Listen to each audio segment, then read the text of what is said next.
পূৰ্বাঞ্চল তাই সাহিত্য সভাৰ ফালৰ পৰা সম্বৰ্ধনা জনাইছো।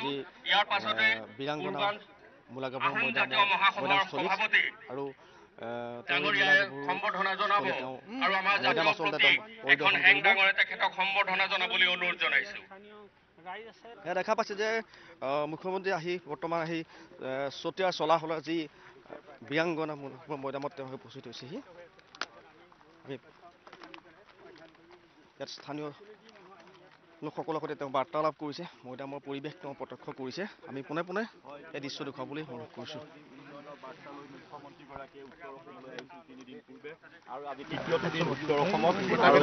মুখ্যমন্ত্ৰীগৰাকী আমি দেখুৱাইছোঁ পোনে পোনে যে মূলা গাভৰু আহিম বুলি কৈছিলে, সঁচাকে আজি আহিলে আমি অতি সুখ পাইছোঁ, বৰ আনন্দ পাইছোঁ। আচ্ছা আচ্ছা ভালকে দি দিয়ক। আৰু এই মূলা গাভৰু মৈদামতে বৰ্তমান অসমৰ মুখ্যমন্ত্ৰী আৰু তেখেতক আহোমৰ যি বীৰত্ব উপহাৰ হিচাপে দিছে আমি সমগ্ৰ বিশ্ব দেখুৱাই আছোঁ। আৰু তেখেতক যি মৈদাম মূলা গাভৰু মৈদাম, সেই মূলা গাভৰু মৈদামৰ পৰিদৰ্শন কৰি গৈছেহি। আমি সমগ্ৰ বিশ্ব প্ৰতিনিধি দৰ্শকসকলক দেখুৱাই আছোঁ। এয়া হৈছে এক স্মৃতি বিজড়িত মূলা গাভৰু। আচলতে ইয়াতেই যি প্ৰাণ আহুতি দিছিলে তুব্বকৰ লগত যুদ্ধ কৰি, তুব্বক সেনাৰ লগত যুদ্ধ কৰি আচলতে ইয়াতে প্ৰাণ আহুতি দিছিলে মূলা গাভৰুৱে বীৰাংগনাই, আৰু ইয়াতেই সমাধিস্থ কৰা হৈছিলে। আৰু এয়া হৈছে চতিয়াৰ চলাহলাৰ দৃশ্য।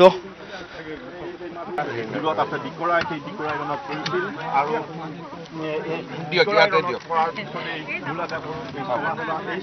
আমাৰ আপোনালোকে এতিয়া 40 লাখ টকাটো দি বাউণ্ডাৰী ৱালখন কৰিব। ঠিক আছে, মই অকণমান ৰাস্তা ঘাট কেনেকৈ কি কৰিব পাৰোঁ মই দুইজনৰ লগতে কথা পাতি আজি মই চাই গ'লো, মই সোনকালে ব্যৱস্থাখিনি আহিছোঁ। আপোনালোকে মোক ডিব্ৰুগড়তো লগ কৰিছে, গতিকে মোৰ মনতে আছে মই আহিম আৰু আপোনালোকৰ গোটেইখিনি সমস্যাখিনি এদিন বহি পেলাই মই কাৰোবাক পঠাম, মোৰ আৰ্কিঅলজিকো কৈ দিওঁ খননটো সোনকালে কৰাৰ কাৰণে।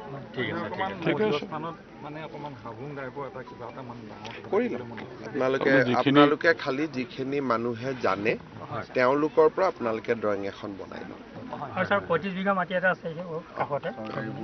আমাক এটা ৰাস্তা লাগিব আৰু বাকীখিনি মই কৰি আছোঁ, আপোনালোকে চিন্তা বহুত বহুত ধন্যবাদ। মূলা গাভৰুৰ যি সমাধি ক্ষেত্ৰ তালৈ আহিলে, মূলা গাভৰুৰ সমাধি ক্ষেত্ৰ মোক বহু দিনৰ পৰা ইয়াতে স্থানীয় ৰাইজে বিধায়ক পদ্ম হাজৰিকা, প্ৰমোদ বৰঠাকুৰ সকলোৱে আমন্ত্ৰণ কৰি আছিলে। আজি অলপ সময় পাই মূলা গাভৰুৰ মৈদাম পৰিদৰ্শন কৰিলোঁ। ৰাজ্য চৰকাৰে এইবাৰ 40 লাখ টকা আগবঢ়াইছে মৈদামটো কিছু বাউণ্ডাৰী ৱাল বা কিছু প্ৰাৰম্ভিক কাম কৰাৰ কাৰণে। স্থানীয় ৰাইজৰ লগত আলাপ আলোচনা কৰি মৈদাম ক্ষেত্ৰখনক সুন্দৰভাৱে নিৰ্মাণ কৰাৰ বাবে আমি প্ৰচেষ্টা ল'ম।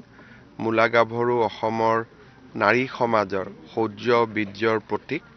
আমি উপযুক্তভাৱে মূলা গাভৰুৰ এই মৈদাম ভাগ সংৰক্ষণ কৰাৰ কাৰণে ব্যৱস্থা ল'ম। অসমৰ প্ৰথম বিহু মুকলি বিহু মাধুৰীহাটত আপুনি যাব? এতিয়া তালৈকেও যাম আৰু তাতে আপোনালোকক লগ পাম। ছাৰ, পঞ্চায়ত নিৰ্বাচনৰ দিন ঘোষণা হ'ব নেকি? আজি নিৰ্বাচনী আয়োগে গধূলি 5 বজাত সাংবাদিক মেল পাতিছে, গতিকে সাংবাদিক মেলতে তেখেতসকলে দিন বাৰ ঘোষণা কৰিব। কিন্তু মই আগতেই কৈ আছোঁ যে 2 তাৰিখৰ পৰা 5 তাৰিখৰ ভিতৰত নিৰ্বাচনী আয়োগে দিন ঘোষণা কৰিব। আৰু আজিয়ে যিহেতু তেওঁলোকে সংবাদ মেলখন পাতিছে, গতিকে ধাৰণা কৰিব পাৰি যে হয়তো আজিয়ে তেখেতসকলে নিৰ্বাচনৰ দিন ঘোষণা কৰিব। আমি নিৰ্বাচনৰ দিনটো দেখি লওঁ, কিমান দিন মনোনয়ন আছে কি আছে। সাধাৰণতে ঘোষণা কৰাৰ আগলৈকে ইমান চিন্তা কৰা নাযায়। আজি দিন বাৰ চাই চিন্তা কৰোঁ। আজি ইলেকশ্যন আছে, ভাল হ'ব। ঠিক আছে, হাতত লোৱাৰ কথা তেওঁ প্ৰকাশ কৰিছে। মাধুৰীহাটৰ তলৰ বিহুতলৈ